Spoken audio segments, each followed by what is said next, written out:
Ben Hurst is the head of facilitation and training at the Good Lad Initiative. In the fight against toxic masculinity, Ben works with boys and men to find more ways for them to open up about their needs and fears. He shares what he's learned about the male psyche and how we can challenge what we think men are supposed to be. Boys will be boys, right? That's what they say. It's kind of like a get out of jail free card for any given situation. When two boys get into a fight in the playground and one of them punches the other one in the face and gives him a black eye, we tell him off, but boys will be boys. When university students come home really late on a drunken bender and wake everyone up, it's annoying, but it's to be expected because boys will be boys. But what is it that we mean when we say that? The work that I do with the Good Lad Initiative is basically that, talking about masculinity. We work in schools, talking about masculinity and gender equality and involving them in the conversations. In his TED Talk back in 2010, Tony Porter spoke about the idea of the collective socialization of men, or what he calls the man box. The man box is this idea which sets out all of the expectations that we have about what boys and men should be. It has things like don't cry, be powerful, be dominant, be a protector, don't show any weakness, don't be like a woman. When we do this activity with boys, it's like something clicks for them and they realize that they've been tricked for their whole lives. They sometimes want to keep some of the things that are in the man box, and that's fine. Some things are not bad, things like being athletic or strong or courageous, those things are fine.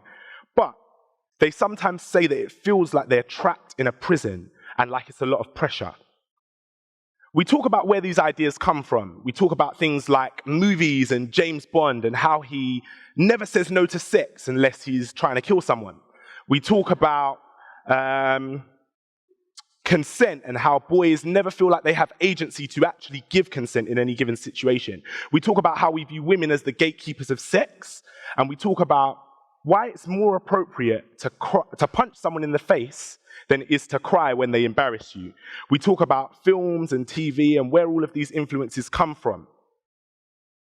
And we talk about how if the boys had the choice, they probably wouldn't choose to be what society expects them to be. So how do we solve these issues? Well, based on my work, I would say what we need to do is have conversations, which sounds easier than it is sometimes. Boys need spaces to work through these issues based on a conversation around what they think is really important.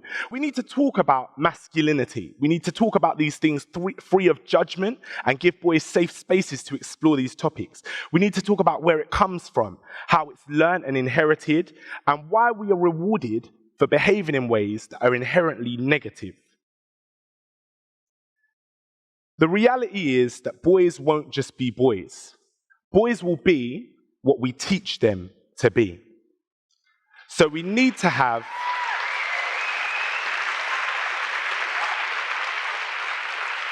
So what we need to do is have the tough conversations.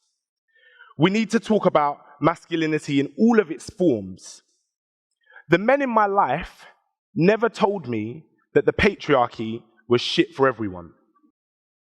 Boys won't just be boys. What boys will be is men. And that is when we will all have an issue. Not all men are violent, but the majority of violent acts are carried out by men. And so it's men's job to resolve these issues. Men need spaces to explore and express their emotions. They know that this man box is limiting and it's scary. They need to be able to opt out of things that are damaging, not just for women, but for themselves.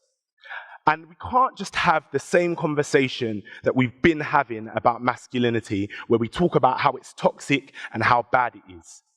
The way we talk to men and boys about masculinity tends to be using a minimum standards approach. We tend to talk to them and say, this is what you have to do to not get in trouble. This is how you don't break the law. This is how you don't rape someone, or how you're not labeled as a sexual abuser or a harasser. But what we need to do is move to a discussion around positive masculinities. We need to talk about how men can have healthy and fruitful friendships and relationships, sexual or not sexual, romantic or not romantic.